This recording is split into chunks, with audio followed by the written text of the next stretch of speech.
As I'm sure all of you know, corruption has become the central issue in governance around the world, and particularly in Latin America.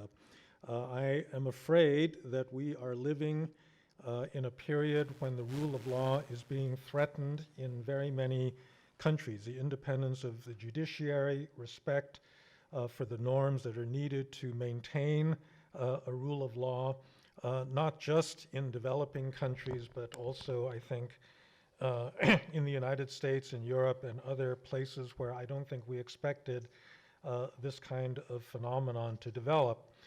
We have a very distinguished panel today of people that have been fighting against corruption in Latin America. I'm really very, very pleased to be able to welcome them here to Stanford University. So our two main speakers today will be Laura Alonso and Ivan Velasquez. Laura was a former Draper Hill Summer Fellow in 2012, so we know her very well. She was at that time the director of Transparency International in Argentina, but she went on to be elected to the Argentine Congress, and then after the election of Mauricio Macri, became the head of the anti-corruption office in Argentina, where she served for 4 years. In the course of that, her office did a lot of general work in terms of trying to raise the transparency of Argentine companies, of promoting disclosure of a lot of different things, but also engaged in a number of active investigations and prosecutions, including ones that went up to the former president of Argentina. She has a distinguished background aside from, well, of course, the notable accomplishment is being a Draper Hills former fellow, but she's also been a British Chevening Scholar and Eisenhower Fellow. She was an U.S. international visitor in 1995 and 98 and was selected Young Global Leader by the World Economic Forum in 2012, as well as winning an award by the Voices Global Partnership in 2008 for her public leadership. Ivan Velasquez was born in Medellin, Colombia, and studied law at the University of Antioquia, Medellin, and received his law degree there. After serving as a lawyer, he was appointed deputy prosecutor of the Department of Antioquia between 1991 and 94, conducting administrative investigations against civil servants, law enforcement agents, and the like. In 97, he was appointed Director of Public Prosecutions in Medellin, where he worked to investigate different kinds of criminal activities, paramilitaries, and drug traffickers. He later became the auxiliary judge of the Supreme Court of Justice of Colombia in May of 2000. He, I think, is probably the most famous now for having been the Deputy Secretary General of the International Commission Against Impunity in Guatemala, otherwise known as CICIG. If you're familiar with this organization, it was crucial in bringing prosecutions against any number of very high officials in Guatemala. It played a certain role in the resignation of a former president, President Perez, as well as a number of other ministers and politicians. Now, I would say, unfortunately, the work that people like Laura and Ivan did was so successful that it has provoked a counter-reaction. And unfortunately, I think we are now in the world generally living in a period of backlash against this wave of anti-corruption activity. And so Laura is now no longer the head of that office. And in fact, there's a certain amount of political peril for her because of the very sensitive types of investigations that she conducted. CICIG was declared, Mr. Velasquez was declared persona non grata, and CICIG was essentially kicked out of Guatemala. All of its employees now really can't remain in the country. We have a former Draper Hills Fellow, Astrid Escobedo, who had worked for CICIG, who is basically not able to, be with her family in her own country as a result of this terrible backlash. And so it's important that people like that be given a voice and an opportunity to explain really the situation with corruption. Now, after they speak, I'm delighted to ask Irma Alicia Velasquez Nimatuj to comment, especially on the situation in Guatemala. She is a journalist and activist and currently a visiting professor at Brown University. She is a Maya Quiche spokesman and has been very active in the indigenous rights movement in Guatemala and throughout Central America. She's joined the Watson Institute at Brown and has been teaching courses in Central and Latin American history and culture there. And after that, we will open up the floor for a more general discussion. So, Lara, let's begin with you. Please, come on up.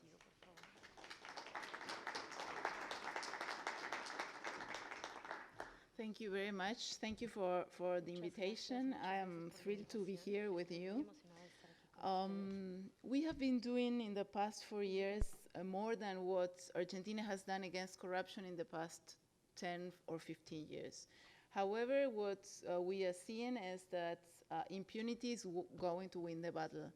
In the past 4 years, Congress passed numerous important laws that are usually the key laws for transparency and against corruption. Finally, Argentina got an access to information law.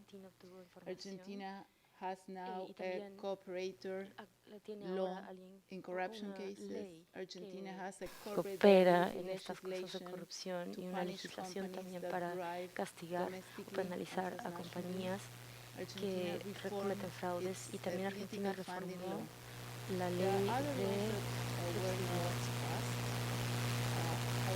Sin embargo, estas 4 leyes fueron claves. They allocated resources para poder activar también el proceso penal.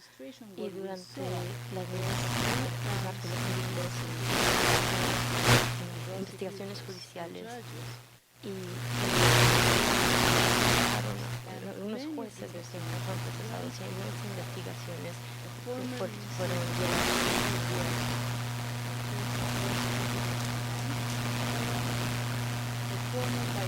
El vicepresidente anterior de Argentina fue acusado y fue llevado a juicio y está investigado. Y el vicepresidente actual, fueron procesados y el juicio está todavía a cabo. Y tuve que dar un testimonio 2 días antes.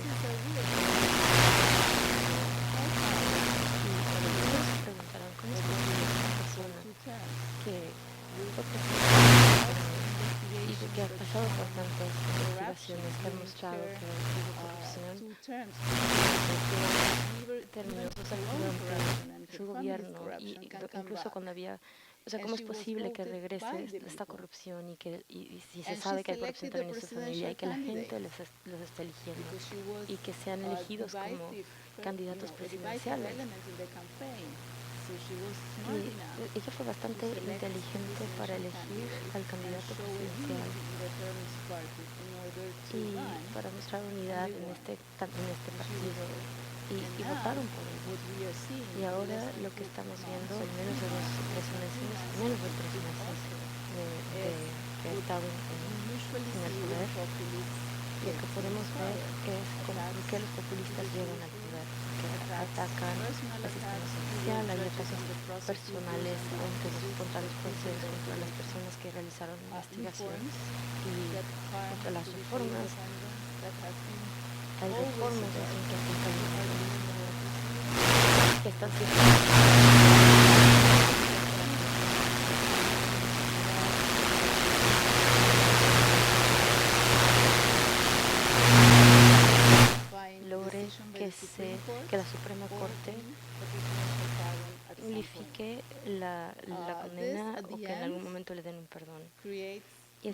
lo que crea es más erosión en la democracia. Afecta a la democracia porque como el presidente bien lo sabe, como todos sabemos, el actual vicepresidente, pues se realizaron investigaciones del código procesal penal y la mayoría de los recursos se le dieron e incluso fueron más de las que ciudadanos normales. Y lo que ocurre es que lo que están diciendo es que estas investigaciones son una paz políticos. Y si esto les suena muy familiar, es pura coincidencia. Pero lo que están diciendo es que son la mayoría de todos ellos. Y no son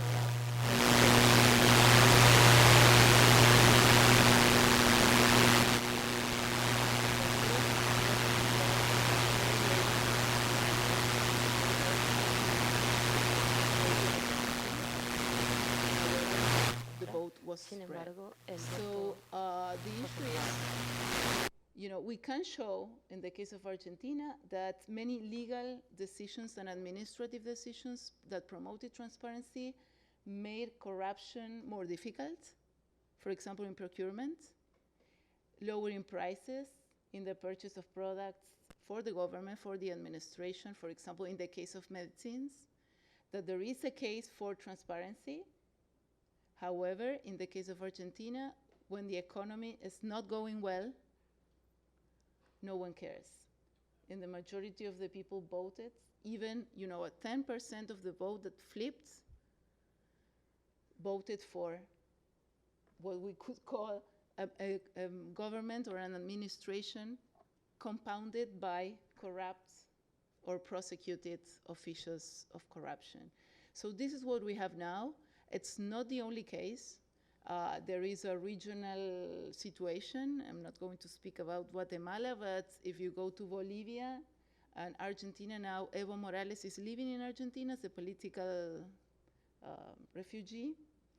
And if you look at the case, you will find similarities in the rhetoric. If you go to Ecuador and you listen what's going on,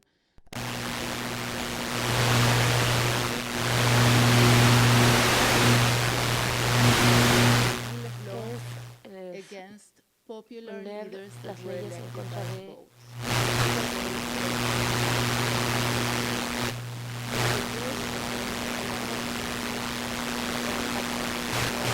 The idea of democracy is the one that gets the votes has all the power.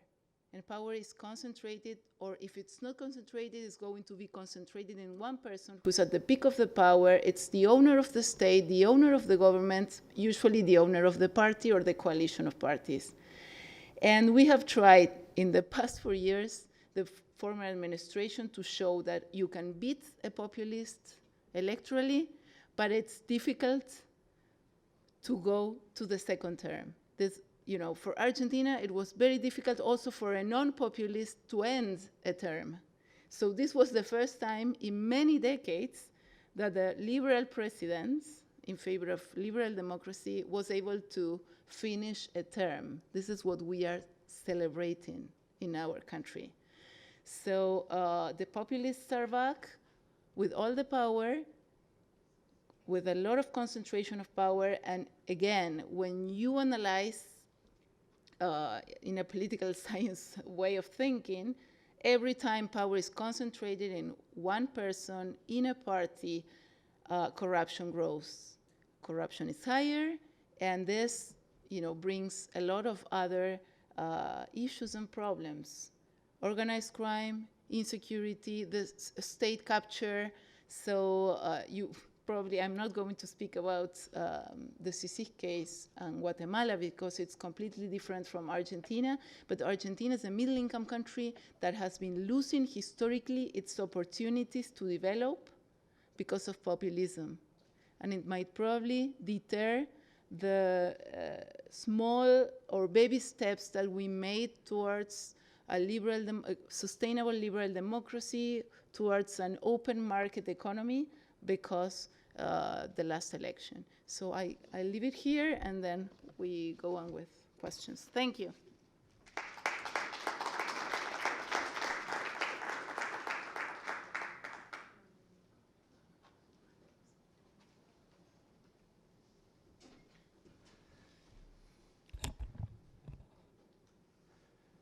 Buenas tardes. Muchas gracias al profesor Fukuyama por la presentación, al profesor Alberto por la invitación y a la Escuela de Estudios Latinoamericanos, a la profesora Ismalicia Velázquez. El tema de la CICIG, creo que hay que distinguir entre la desinformación que alrededor de un proyecto de esta naturaleza se generó particularmente a partir de las personas afectadas con las investigaciones y quienes temieron que las investigaciones pudieran también llegar hasta ellos. Y revisar desde el origen de su creación, de qué manera un proyecto de cooperación internacional con un sistema de justicia débil, con una institucionalidad también bastante débil, puede contribuir con un país para tratar de superar los altísimos niveles de impunidad del poder, y siempre pretendo establecer la diferencia entre la impunidad ordinaria y la impunidad del poder, porque esta última es la que tiene la garantía de permanencia, precisamente porque el poder ha llegado a capturar desde adentro y desde afuera las instituciones, el Estado mismo, para ponerlo a su servicio. Surgió la CICIG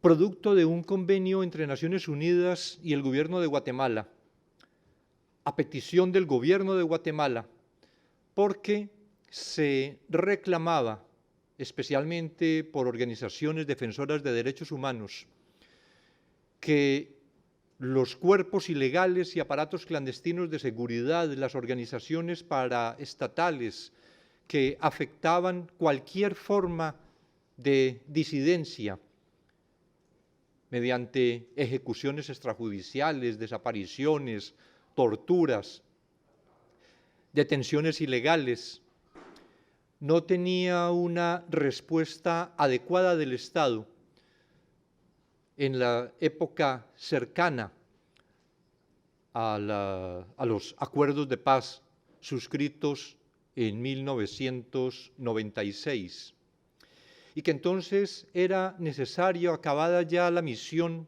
de observación que Naciones Unidas tuvo en la época del posconflicto, la MINUGUA, era conveniente que desde Naciones Unidas pudiera prestarse un apoyo a la justicia guatemalteca, especialmente para la desarticulación de esas estructuras de represión ilegítima, ilegal, de la disidencia. Y así fue concebida en su origen la CICIG, pero luego nos fuimos dando cuenta que esas organizaciones paraestatales se habían también transformado, iban adaptándose a los nuevos tiempos. Con la era de la democratización, como llaman en Guatemala desde 1980 y mediados de los años 80, con el primer gobierno democrático, es decir, de elección popular, después de tantos años de dictadura militar o de gobiernos impuestos por los militares bajo la farsa de elecciones presidenciales. Nos dimos cuenta, decía, que esos cuerpos ilegales anteriores se adaptaron al nuevo tiempo de la posibilidad de apertura democrática en el país, y entonces se convirtieron en lo que denominamos redes político-económicas ilícitas, que teniendo características similares a esos antiguos SIACs, tenían, sin embargo, en la en el centro de su actividad el propósito de acumulación de riqueza, de incremento de su poder, también político, pero con una absoluta garantía de impunidad. Y esa absoluta garantía de impunidad estaba determinada, además, por la captura de los órganos de justicia en el país, es decir, una justicia realmente sin independencia. Tanto la Fiscalía General, el Ministerio Público, como los tribunales judiciales. Entonces, empezamos a examinar cómo era la acción de esas redes político-económicas ilícitas y encontrar que el fenómeno de la corrupción en Guatemala no era un problema coyuntural, no era un tema episódico, que estaba, por el contrario, en la estructura misma del Estado, que estaba tan enraizado que prácticamente ninguna acción podría desarrollarse si no estaba mediada justamente por la corrupción.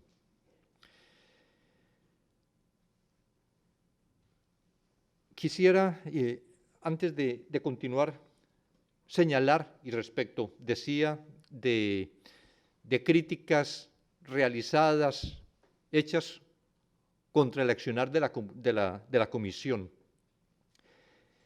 indicar que la comisión no era un órgano de sustitución de autoridades nacionales. Una de las críticas muy socorridas especialmente en los últimos tiempos y precisamente por quienes se vieron afectados o tenían el gran temor de verse afectados por las investigaciones que adelantaba la CICIG con el Ministerio Público de Guatemala, fue el tema de la soberanía. Cómo un organismo internacional ajeno a nosotros se presenta en Guatemala a investigarnos, si esto tiene que ser solo una actividad de nuestras propias autoridades que tenían controladas, de nuestro propio Ministerio Público que le impedían actuar, de nuestros jueces que no condenaban, es decir, de cómo se sentían con toda tranquilidad en el reino de la impunidad.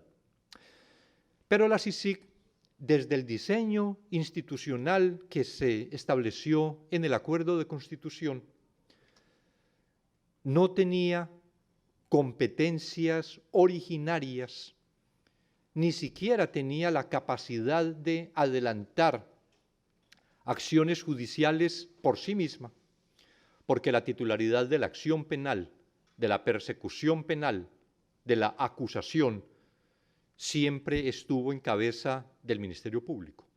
Es decir, la CICIG prestaba una asistencia técnica, solo que su característica esencial de independencia permitía encontrar lo que investigaciones interesadas no podían encontrar.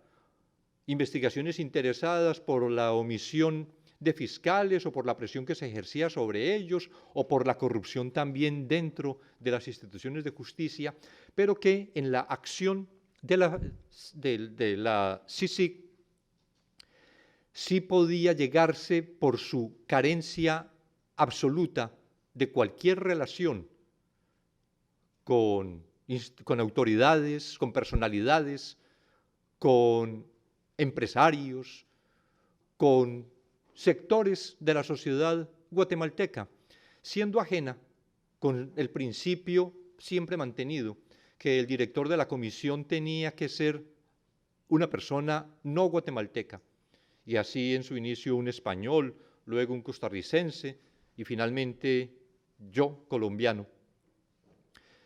Eso permitía mayor independencia por no estar en las relaciones sociales, económicas, políticas internas del país. Entonces, todas las acciones que implicaban limitación de garantías fundamentales, interceptaciones telefónicas, allanamientos, la información financiera, órdenes de captura, todo era solicitado por el Ministerio Público, por los fiscales guatemaltecos y la CICIG no podía intervenir para solicitarle a ningún juez que autorizara una de estas actuaciones. La acusación a cargo de fiscales guatemaltecos, con una posibilidad de intervención en respaldo a la acción de los fiscales guatemaltecos, como tercero interviniente, como querellante adhesivo. Presentada la imputación y la acusación ante jueces guatemaltecos que tomaban las decisiones, tribunales absolutamente guatemaltecos en primera instancia, en segunda instancia, en casación. Todo esto, el que el Ministerio Público tuviera la titularidad de la acción penal, el que ejerciera la investigación, pero apoyado con un organismo absolutamente independiente que contribuía técnicamente en las investigaciones, fue generando en el Ministerio Público, le fue brindando un respaldo, un empoderamiento de tal naturaleza que pudo llegar a lo que luego fue públicamente conocido en el mes de abril del 2015, con el famoso caso llamado La Línea, en el que finalmente resultaron procesados el presidente Morales, el presidente Otto Pérez y la vicepresidenta Roxana Valdetti. La vicepresidenta, después de haber renunciado pocos días después, antes de un mes, después de presentar judicialmente el caso de La Línea, y el presidente Pérez Molina, en el mes de agosto, en ejercicio de sus funciones, que pasó directamente de la Casa Presidencial al juzgado y del juzgado a prisión, donde todavía permanece y que el juicio, por múltiples circunstancias, entre esas también la dilación que se hace de los procesos, apenas empezará el juicio en el 13 de marzo de este año. Pero entonces quería significar esto de las investigaciones que apoyábamos al Ministerio Público, que apoyábamos en su realización al Ministerio Público, de qué manera permitieron encontrar que efectivamente existía en el país lo que desde los años 90, principios de los años 90, el Banco Mundial había presentado como la captura del Estado, y que es lo que ha mantenido a Guatemala en la situación por la que actualmente atraviesa, y es lo que ha impedido que pueda salir adelante, porque fue justamente esa gran reacción que se generó de parte de todos los que estaban vinculados o están vinculados a investigaciones, pero especialmente de quienes tienen un control especial sobre el ejercicio del poder en el país, sobre el ejercicio inclusive de la actividad legislativa, cuando pudimos demostrar fehacientemente, con prueba técnica, de qué manera el Congreso de la República, los diputados recibían pagos por leyes que eran mandadas a hacer o hechas con la contribución de los particulares que se beneficiaban con esa ley, como un famoso caso que tiene que ver con la telefonía celular en Guatemala y que quedó plenamente acreditado la manera como desde esa empresa se suministraron recursos al gobierno del Partido Patriota, que a su vez entregaba recursos a los diputados y que aprobaron en una sola ocasión, en una sola votación de urgencia nacional, ese proyecto que conjuntamente había elaborado la vicepresidencia con la empresa de telecomunicaciones. Y esto, y para concluir que desafortunadamente bueno, o afortunadamente porque nos dará la oportunidad de conversar, pero que es corto el tiempo. La importancia de un mecanismo de colaboración internacional, de los varios mecanismos que se han tratado de idear y que inclusive después de la CICIG se han pensado, como la misión anticorrupción e impunidad en Honduras, la MAXI, que termina esta semana, porque no se le renovó su mandato, o el grupo de expertos internacionales, de investigadores, expertos internacionales, el GIEI, que se utilizó en México, en el caso, inicialmente pues en México con el caso Ayotzinapa, pero que también en Nicaragua hizo un intento, pero luego fue expulsado por el gobierno nicaragüense y no pudo concluir su misión.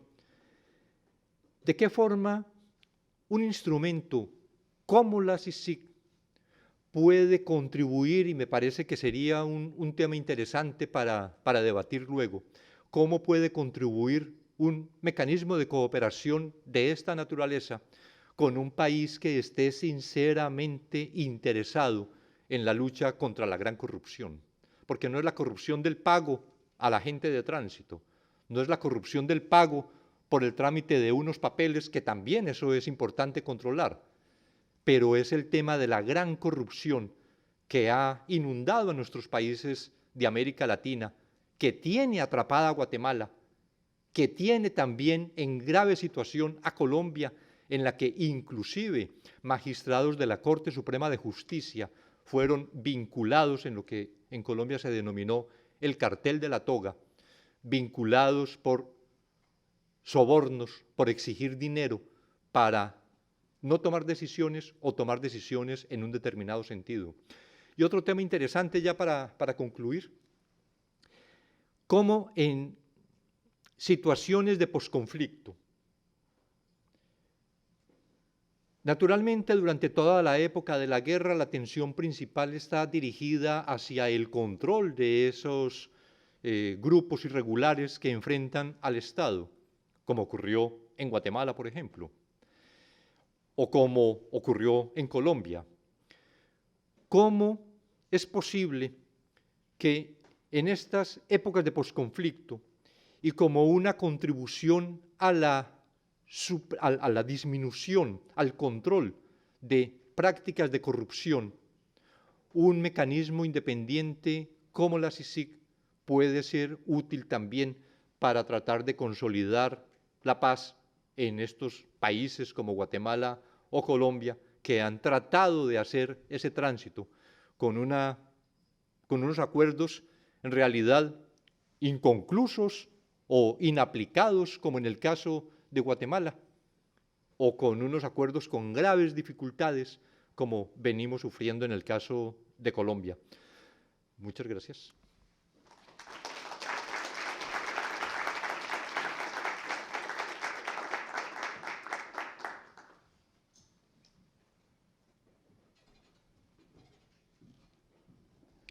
Good afternoon, everybody, and thank you for this invitation.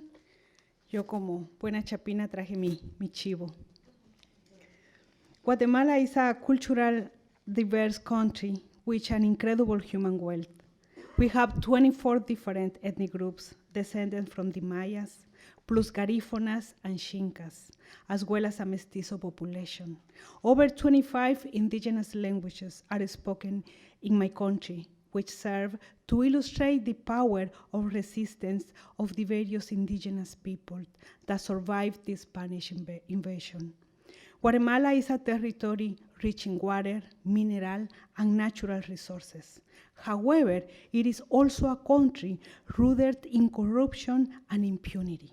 It is a place where traditional elites, alongside emerging capital and transnational businesses, all increasingly represented by organized crime, have made life unsustainable for families and young people who choose to work for them and who are forced to migrate. It is also a country characterized by an excessive concentration of wealth.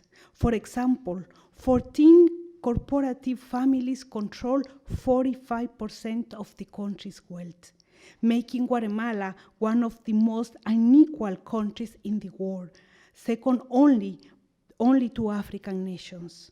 It was in this context that the CICIG was created in 2006.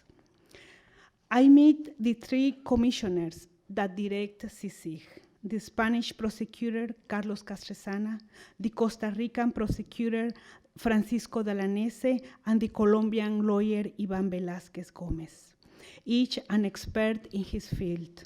Nonetheless, from my perspective, it was Castresana and Velázquez who truly sought to fulfill the mandate assigned to them.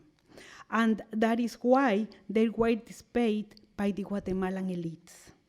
The high-level work done by the CICIG taught the interest, power, and privileges of individuals, institutions, and corporations, who no one had dared to touch in 500 years. No one, except for the government of Coronel Jacobo Arbenz Guzman, in power from 1951 to 1954, overthrown by a CEA-sponsored coup with the support of the national, military, religious, and economic elite. From that moment on, the rest of Guatemala rulers allied themselves to a traditional power and got rich from the payments elites gave them to protect their business.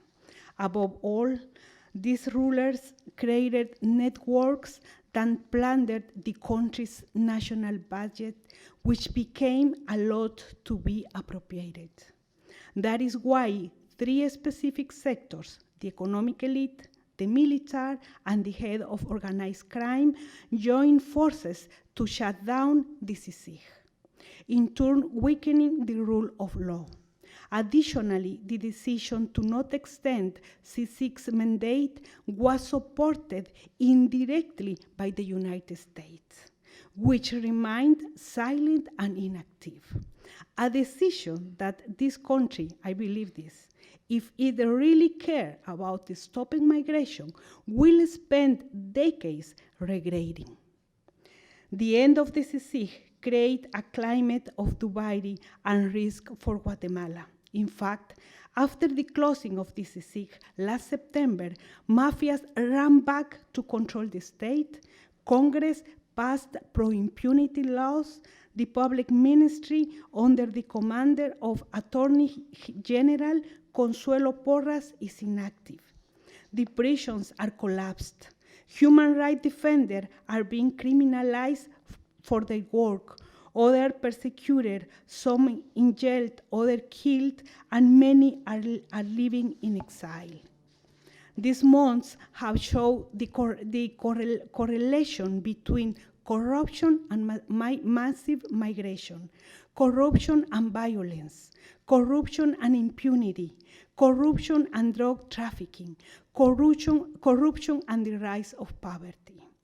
Legally, the end of the CICIG meant the end of a project of 12 years that sought to transform Guatemala. 6 of these years were under the direction of Ivan Velázquez, who carried out an incredible job from 2013 until September 2019. His dedication and tenacity show the personal and family cost any professional who makes justice prevail must pay. He showed that it was possible to benefit the majorities and that no one, regardless of their wealth, color of their skin, lineage, or contact, is above the law. Above all, we learned that justice could be a concept used for the betterment of the majority and not a tool using against the poor, marginalized, and indigenous populations. Ivan and the national and international team he formed represent a model that shows it is possible to transform structures, institutions, and state without violence, using only intelligence, the mandates, and the law. Commissioner Velázquez taught us that changes are not accomplished by one person, but by committed teams of people, like the one he managed to create with Attorney Generals Claudia Paz y Paz and Thelma Aldana. Ironically, today, all three of them cannot set foot in Guatemala because their lives could be threatened there. At the end of the CICIG mandate, we realized two things. First, if institutions are managed by committed individuals and laws are followed, transformative change is possible. Second, the legal and illegal economic and political networks are responsible for the poverty and extreme poverty of the country and for the unstoppable migration. The end of the CICIG is the end of a cycle in which honest men and women lose. The honest workers, the politicians and public officials who gave their life to build a different country. The businessmen who invest and pay taxes, the small and medium entrepreneurs who do not give up despite the fact they cannot compete with corrupt monopolies, the professionals who decide to leave because they cannot find jobs, the students whose future is being stolen, the workers in the fields condemned to migrate. These are the people who lost.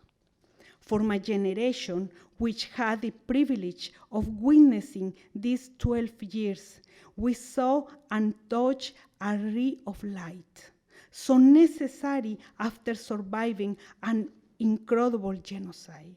We learned that the work of the CICIG transcended its time, and its achievements are synonymous with a global struggle for justice. Perhaps our weakness was not being able to consolidate in those 12 years a national leadership prepared to articulate, negotiate, and combine the rural, regional, and national demands for the defense of the life, land, and justice. Our challenge now is to build strategic alliances among the different people and communities to continue fighting and resisting, because the CICIG taught us that no one can be above the law. Thank you.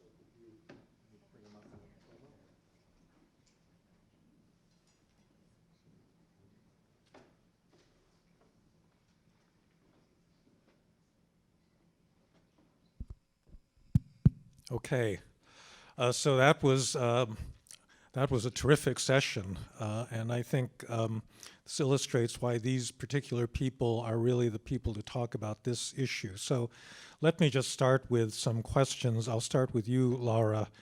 I have to say that when you describe the polarization in Argentina and how the Peronist supporters really don't care about these violations of law, it made me think of another country where this is happening.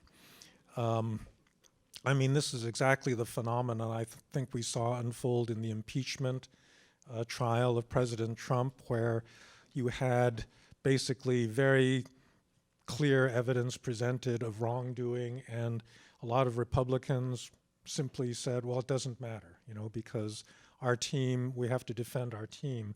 Now, in this country, a lot of that actually now is because the two sides of this polarization actually don't even have the same facts. They listen to different media. With social media, they're able to shut themselves off from things that they disagree with. Now, I know that polarization in Argentina has a much longer history, and there's other reasons having to do with social class and so forth, but I'm wondering if you're seeing some of the same things going on in terms of not being able to even agree on basic facts because the media is also feeding people different information, or have you not gotten there yet? Well, I tell you that I think that at the end we lost the election, but we did a fantastic election because we got 41 and the rest of the opposition parties got like 8 or 9 points more. So there is at least 41% of the voters that wanted transparency, independence of power, and that they really valued this. And they were, damaged by the economic problems. But what I see, it's not, I wouldn't compare, because at least here you had a process of impeachment. During our years in the Congress, when I was member of Congress, I was the vice chair of the Judicial Impeachment Committee, and we had all the information about the former vice president's corruption, and we tried a lot to bring, to open the investigation, and it was impossible. And 3 or 4 years after that, we were, the judiciary was able to investigate and to convict the guy who is in jail. So we were not right, but at the end, there was a possibility. But the issue of impunity, for example, in the case of Argentina, which is different from Guatemala and other countries, Menem was acquitted from all the charges. And this happened, and he's still a senator, and he's 90 years old. And when Cristina was out of office for only 2 years, the only worriness that she had was to become a senator. So when she was, of course, elected a senator, she had the immunities, but also she had the political support of her senator mates, fellow senators, and Mr. Menem, who was sitting in the next, in the next chair. So I think it's a different issue. If you tell me what's the difference, I come here, of course, there is polarized, there are fake news. If you watch Fox, you see one US. If you watch NBC, you see the other US. But I still believe, and maybe I'm wrong, that when you go in front of a judge, you will get a fair decision. This is what we don't have. And we are not, it's the case of Guatemala, but in some subnational levels, I'm worried that we are very close to Guatemala.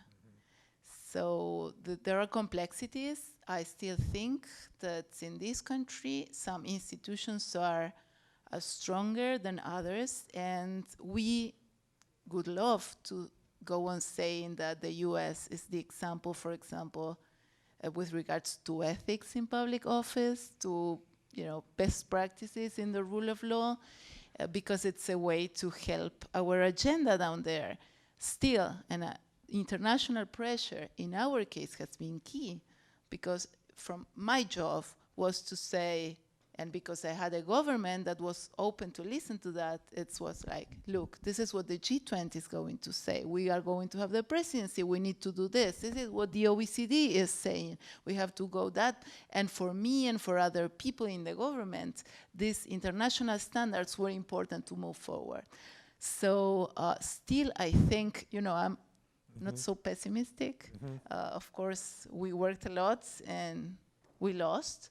But I think that even what CICIG has done and Maxi has done in Honduras is setting a standard. So there is a lot of people that might be, as I am in my country, a bit, disoriented. But you have something to rely on and to say, okay, but this happened once. So it's, it's more difficult for us than for the rest. So if you're a corrupt, or if you're a populist, or if you are an organized crime network, it's easier. They come, as you said, CICIG is off, and they came very quickly to take the positions again. Okay, so this is for Ivan Velasquez. CICIG represented the voice of the international community, the United Nations, that was trying to rectify weaknesses in rule of law in Guatemala. But it seems to me that by itself, these international actors really don't have the power to dislodge these very corrupt local elites. And if you look at the case of President Perez, one of the reasons that he had to leave office was that many people in Guatemalan civil society were also very upset. And there were demonstrations against him and a lot of pressure for him to leave. But by the time you got to President Morales, you didn't have this similar kind of mobilization against that president, and that's one of the reasons that that he survived and CICIG was forced out of the country. So could you say something about the relative importance of domestic actors and international ones in determining the outcome of these kinds of struggles over law? Antes de los actores locales, diría de la comunidad internacional, que creo sí tiene un papel importante cuando la comunidad internacional está comprometida con la democracia, con el Estado de Derecho, porque la corrupción y la impunidad va en contravía del Estado de Derecho y afecta sensiblemente la democracia. Y se notó cuando Estados Unidos asumió con mucha fuerza el respaldo a la CICIG, los intentos por sacar a la comisión del propio presidente Pérez Molina fracasaron. Tuvo que prorrogar, no obstante que había declarado enfáticamente que la CICIG solo llegaba hasta el año 2015. Fue precisamente la presión de Estados Unidos, unida también a una presión nacional, pero creo que fundamentalmente la internacional, la que determinó que la CICIG fuera prorrogada por ese mismo gobierno que luego quedaba casi que en prisión, no solo del presidente, la vicepresidenta, sino también ministros, superintendentes, funcionarios de diverso orden. Pero sí, creo que para la lucha contra la impunidad del poder, para la lucha contra la gran corrupción, hay necesidad de esa reacción ciudadana que mostró en Guatemala desde casi que una semana después de la presentación de ese primer gran caso, el caso La Línea, el 16 de abril del 2015. Casi una semana después empezó a salir la ciudadanía a la plaza pública, no solo a respaldar la actividad de investigación que se venía haciendo, no solo a respaldar la lucha contra la corrupción, respaldar al Ministerio Público, que es también una de las notas características que no mencioné en la intervención, pero que creo que hay que considerar. Todo este apoyo de comisión de un organismo internacional como la CICIG, lo que importa en el diseño de este mecanismo, lo que importa para generar también una confianza ciudadana en sus propias instituciones, porque finalmente lo que se requiere es que las instituciones nacionales salgan fortalecidos de un mecanismo de cooperación como este. Pero entonces esa reacción tan fuerte de la ciudadanía, que durante más de 22 semanas, a partir de finales de abril y hasta después de la detención ya del presidente Pérez Molina, se expresó sábado tras sábado en la Plaza Central, reclamando ya, además de la lucha contra la corrupción, reformas importantes del Estado, reformas del financiamiento de la política, reforma de las leyes electorales, etcétera, pero que desafortunadamente se frustró con el gobierno de transición, que solo quiso mantener como la normalidad hasta que se posesionara el nuevo presidente electo, y por esa razón, como no se continuó impulsando los avances que eran indispensables,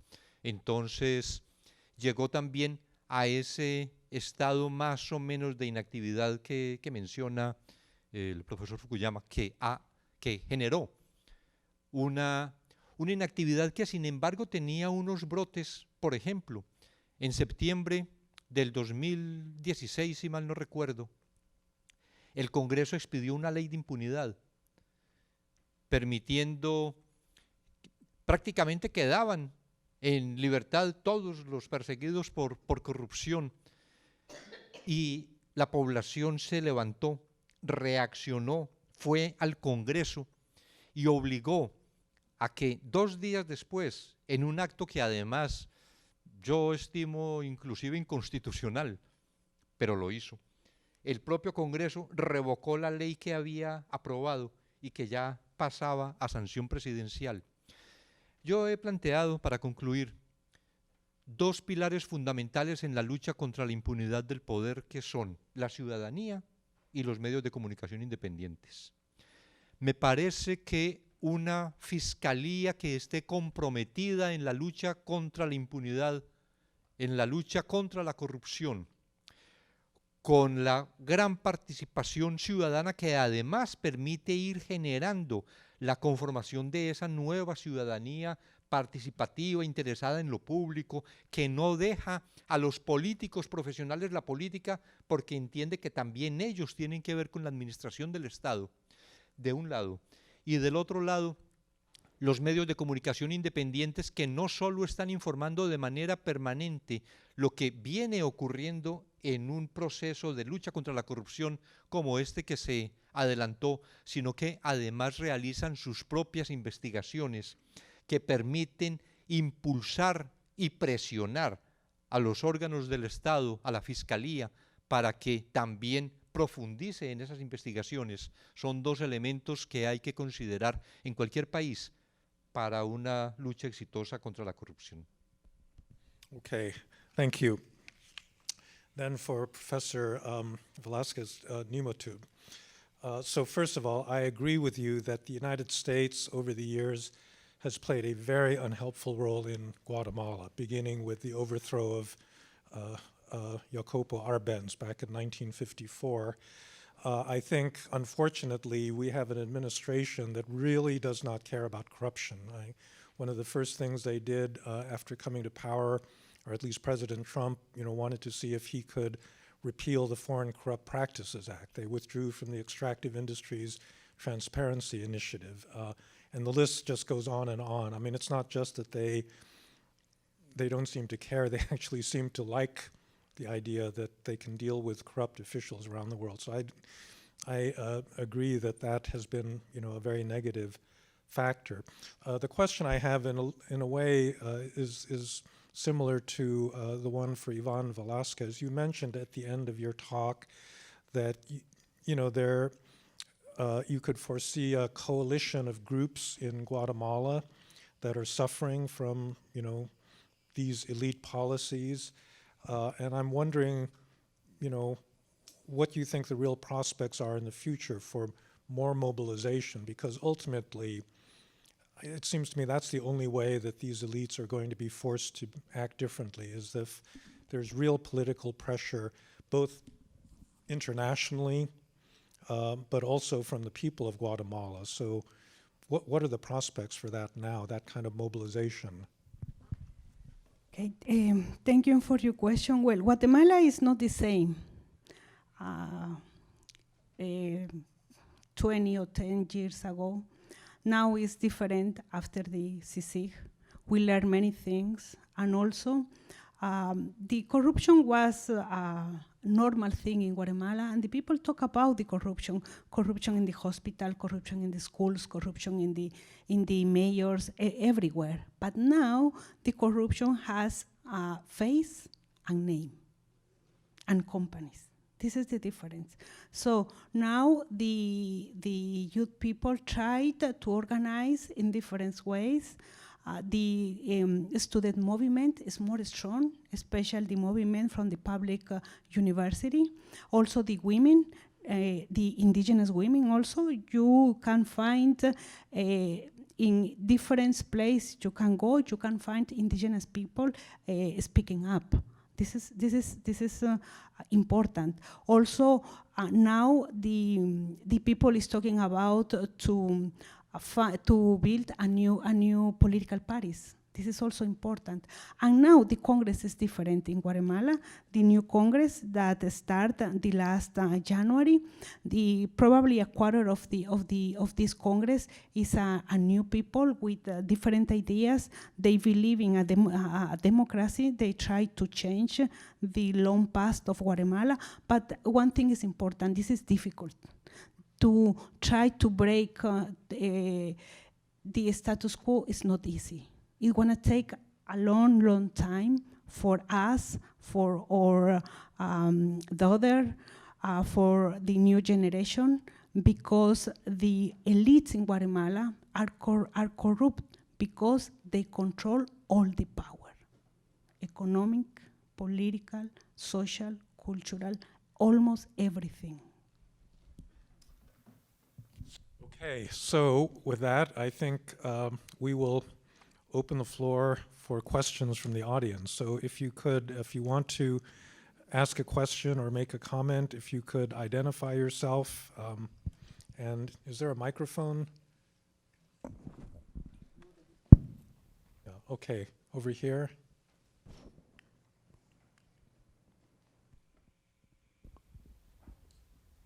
Thank you. My name is Thomas O'Keefe. I just want to push back a little on this idea, Dr. Laura Alonso, that the fact that you've elected a justicialista, that in and of itself means that all these liberal economic reforms that the Macri government was trying to implement are going to be thrown out the window. I mean, it was, after all, Menem who represented probably the most corrupt faction of justicialismo, who actually implemented all these market-oriented policies after he was elected. But the question I have is this. Nestor Kirchner, interestingly enough, shortly after he came to office, in an attempt to clean up the judiciary and get rid of this practice under Menem of naming your friends to the Supreme Court, he professionalized the selection process. And so the question I have is this: what was the circumstances that permitted that? And why could that not be repeated in the future? Particularly if there is a falling out between Alberto Fernandez and the vice president, who it's well known, I mean, hate each other. And that could very well happen at some point down the road. Thank you. So this is to answer in Spanish, but I will make an effort to answer in English. So Nestor Kirchner, the Judicial Council was created after the reform of the Constitution during his first year of presidency, because he had to build legitimacy.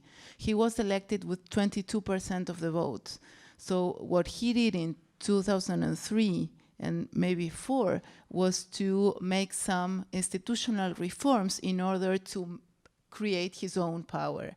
But all the selection of the judges process has been corrupt many times and contaminated. Even there were some competitions or some information that some judges that were finally selected by the Judicial Council were copied in their exams, for example, or that they didn't have enough enough practice in order to be judges. And there was also another thing.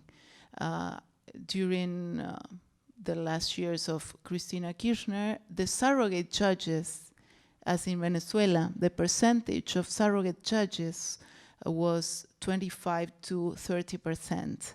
So when the judge was not there and the office was vacant, they decided to select an employee of the judiciary to act as a judge. The employee of the judiciary usually was someone related to the party in government. This situation was corrected in the past 4 years, in which the Judicial Council made more than 300 open competitions. And what happened is that last year, 150 positions were going to be filled, and the Senate had to select the proposal of former President Macri. And of course, during the election period, they decided not to, they suspended the revision, the designation, the appointment of the judges. So now we have like 20% of vacants and some competitions that are going to be reviewed by this administration. I agree with you that the Menem administration was market-oriented and it was open to a global economy, and it was corrupt in a, and I will say this is very incorrect, politically incorrect, it was corrupt in a sustainable way for the economy and for the companies, national and international companies. But the Kirchner's corruption was autocratic, authoritarian, and not economic sustainable for anyone. So it was, under the, and I agree with you, it's not that, who's Peronist is, who are the Peronists? This is what Angela Merkel asked our current president 2 weeks ago in Germany. Who are? Are they rightish or are they leftish? It's not that they have the corrupt, mark in their ID. But the corruption under the Kirchners were very different. They were not Democrats. They were more Chavista style. And when you see the decisions that they made, and this is not, I'm not saying that Alberto Fernandez is the Kirchners, but he was the chief of cabinet of the first Kirchner. Was most oriented to Venezuela, Cuba, and that part of the world and their ideas. So there was a huge damage done to our political culture. Argentina is more and more poor country. People and generations of Argentinians, young Argentinians, live on social plans. They abandon school.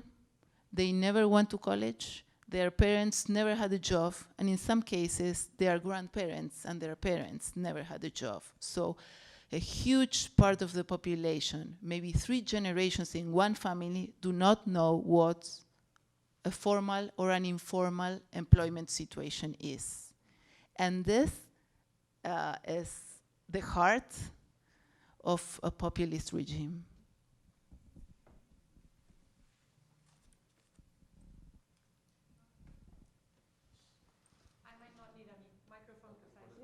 You've got one anyhow. Oh, sorry. Okay, so I'm Graciela Sadrozny from Venezuela, and I apologize with the Argentinians because I know Chavismo spread all over Latin America. So my question is, right now Venezuela, we're trying to kind of seize the usurpation of power by Maduro, and we try to transition. And I'm just thinking if the common pattern is to have a very strict law for participation in elections. Like nobody can be elected if they have a trial pending or an investigation pending. I don't know if that's feasible in your countries, in Guatemala, Argentina, Colombia. Because in Venezuela, Chavez was a criminal when he got elected. So I think that we have to start looking at Bolivia and what's going on in Bolivia.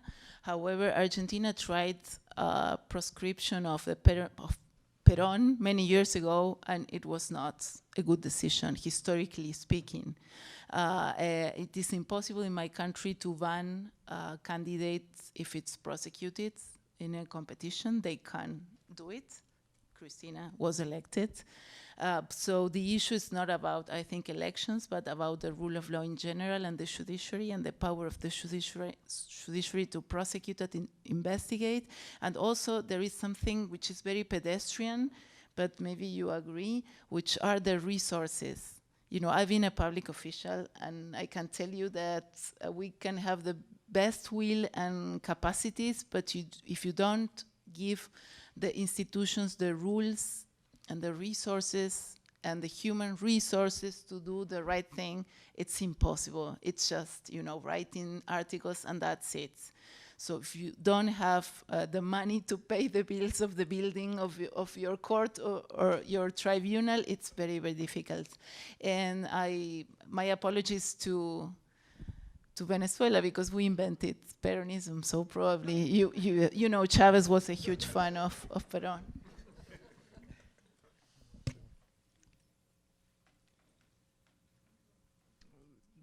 Bueno, en Guatemala existe la posibilidad de impedir por decisión del Tribunal Supremo Electoral la participación en elecciones de funcionarios, de candidatos cuestionados, investigados o que no tienen el pasisalvo de la Corte de Cuentas o Contraloría General de Cuentas. Pero también en esto hay que advertir algo, y es el peligro de la utilización de mecanismos de esa naturaleza para impedir que el contrincante pueda presentarse en las elecciones. Y ocurrió justamente en Guatemala en las elecciones pasadas. La fiscal general, con la que estuve la mayor parte del tiempo en la actividad en Guatemala, después aspiró a la presidencia en las elecciones del año pasado. Pero una investigación extraordinariamente rápida que adelantó la Fiscalía con el aplauso de los mismos sectores que mencionaba en la intervención anterior, impidió que participara porque le revocaron el pasisalvo de la Contraloría. Luego libraron orden de captura contra ella. Se encuentra actualmente en Washington en un trámite de asilo. Hubo por parte de uno de los candidatos un propósito, un proyecto para matarla. Contrató, lo que pasa es que él creía que contrataba con el cartel de Sinaloa y en realidad era la DEA la que estaba hablando con él. Contrató la muerte de ella y de dos importantes fiscales guatemaltecos. Y a pesar de todo eso, su partido obtuvo para el Congreso la tercera, tal vez la tercera o cuarta votación mayoritaria. Y ahora su partido es uno de los que integra la coalición de gobierno. Este señor candidato fue capturado en Estados Unidos, en Miami. Acaba de aceptar cargos y lo condenaron a 15 años por conspiración con fines de narcotráfico.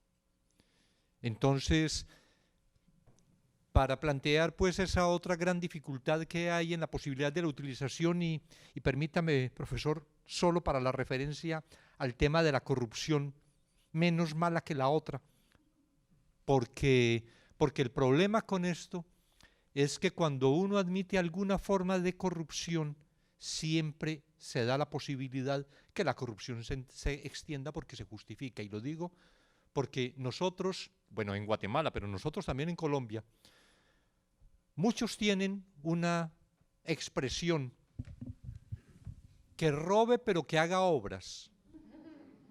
Y entonces dice, bueno, que se lleve el 50%, pero que por lo menos invierta el 50% en la construcción de obras para la gente. Y yo creo que esa justificación de una corrupción, digamos que no tan completa como la del otro, que obtiene el contrato pero no realiza nada, es tan reprochable en términos sobre todo de ética pública, porque me parece que aquí de por medio hay algo que nos tiene que mover y tiene que mover también a la ciudadanía norteamericana, a la ciudadanía estadounidense, al gobierno de Estados Unidos, para que respalde estas luchas contra la corrupción en América Latina, y es esto de la creación de una ética ciudadana que tenga por norma fundamental que lo público es para la gente, que lo público no puede tener una finalidad privada en ningún sentido, bajo ninguna condición, bajo ninguna justificación. I'm sorry, I didn't say that. Yes, just to clarify, because you know I'm a public person at home, so it can make me. I never said that some corruption is good and other corruption is bad. I just said that there were two different types of corruption, and maybe that it was politically incorrect to say that one was less damaging of the other one or less sustainable, but I agree with you. However, there is also, I think, a political economy around corruption, and we need to understand the political economy around the game of corruption in order to tackle it, not only from the judiciary or penal or criminal perspective, but also from the economic rationality. That's why, you know, I'm a policymaker, I'm not a judge, I'm not a prosecutor. I love to speak about investigations and convictions because it's what gives you tons of appearances in the papers. But from my point of view, institutional reforms are more sustainable. And this is what we have done. And I hope that we will see the results in this couple of years, just to see if transparency pays it back. So if we access to information with open government, with digitization of the government, we can really see a decrease in corruption, as we have seen in the couple of last years. Alberto?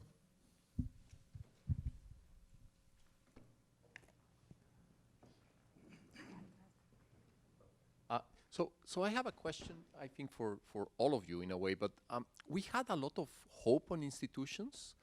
The idea that you just needed to get them right, you know, kind of design a good judiciary, design a better relationship between Congress and the president, design better electoral commissions. I mean, Latin America, we had this great hope that just getting the institutions right.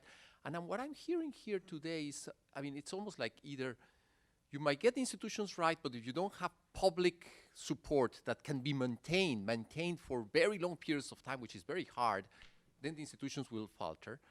The other possibility is maybe you need some leadership. I think Frank would like that, that I mentioned that possibility.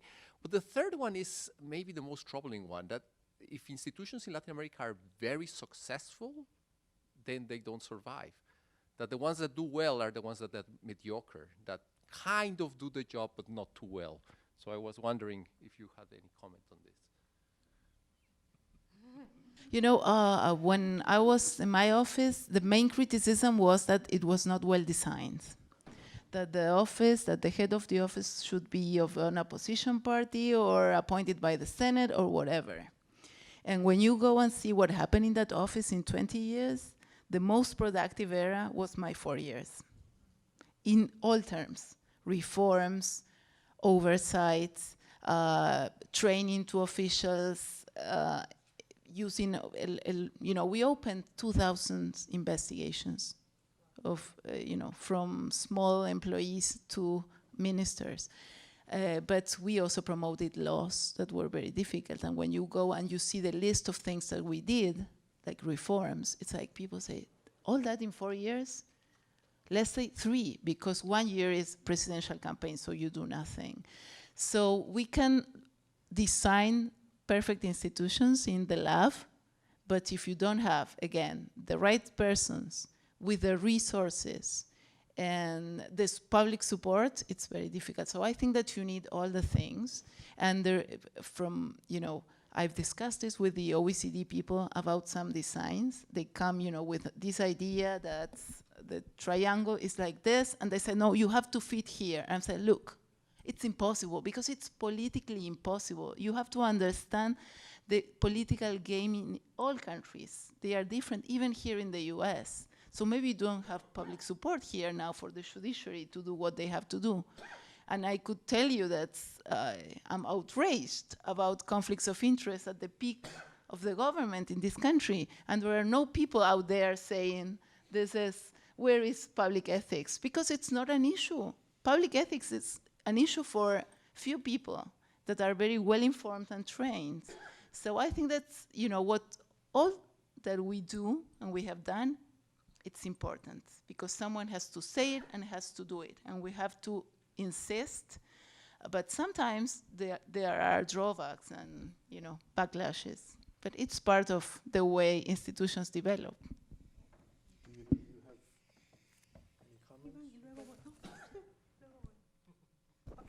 Thank you for this question, Alberto. The last century, we have incredible example. The government of Jacobo Arbenz Guzman. This government was for the people, but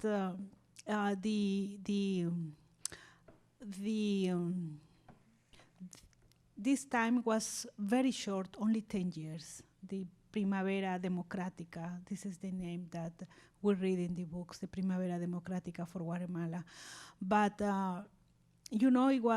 I try to understand what happened many times. And for me, is when you have an extraordinary government like this, or when you have incredible experience like CICIG in Guatemala in this century, the problem is that you have, there is a national and international interest, internal and external interest. It's difficult. The government, the Jacobo government was against the United States for the land in Guatemala because the United Fruit Company control almost the half of the country. And they tried to put this land in the hands of the poor people that was in this moment the majority of the population.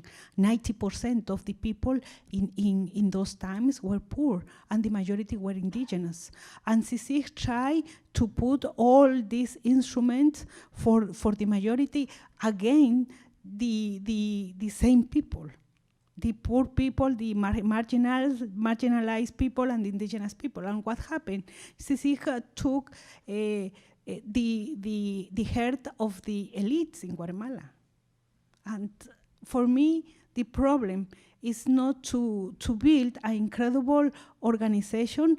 The problem is the interest, the internal and the external interest that this organization pueden tocar. Muchos han dicho, y tal vez con bastante razón, que el éxito de la CICIG fue su fracaso. Si la CICIG no hubiera sido exitosa, no hubiera tenido ni los contradictores que tuvo, ni esa, porque fueron además millones los que invirtieron, tanto del crimen organizado como de sectores empresariales, para impedir que la CICIG continuara.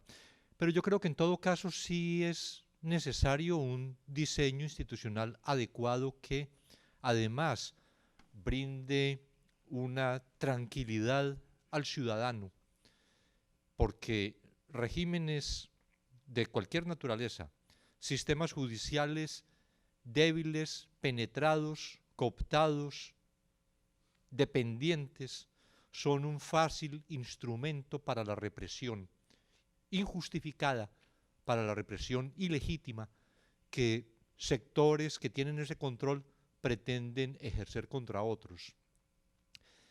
De manera que el diseño institucional es una parte importante, naturalmente, como dice Laura, también tiene que contarse con las personas que están al frente de las instituciones, que muchas veces en circunstancias muy específicas inciden de una manera a veces determinante en que la institución cumpla un papel o no, como lo podemos ver en la Guatemala de hace 8 años, de hace 3 años y la de hoy con el Ministerio Público.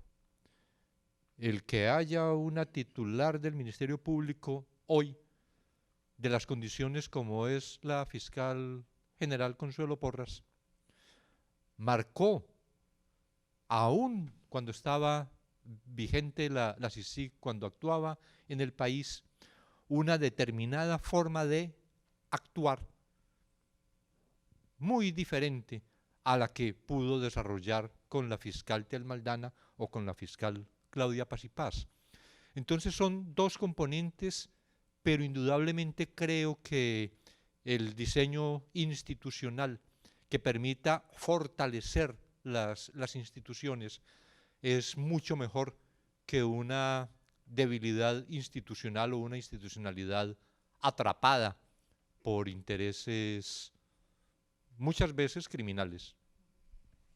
So I'm afraid we're going to have to end now. I want to make one little comment. I mean, it does seem to me that institutions really depend on power. And if you don't have the power to enforce laws, if a politician breaks the law and people vote that politician into office, it doesn't matter what the institutional design is. It's not going to work. But I think the most hopeful thing I heard is that all these people in Argentina actually didn't vote for the populists, that in Guatemala you're in a way you have a new country with a new awareness of the importance of some of these institutions. So maybe in the end there is a little bit of hope.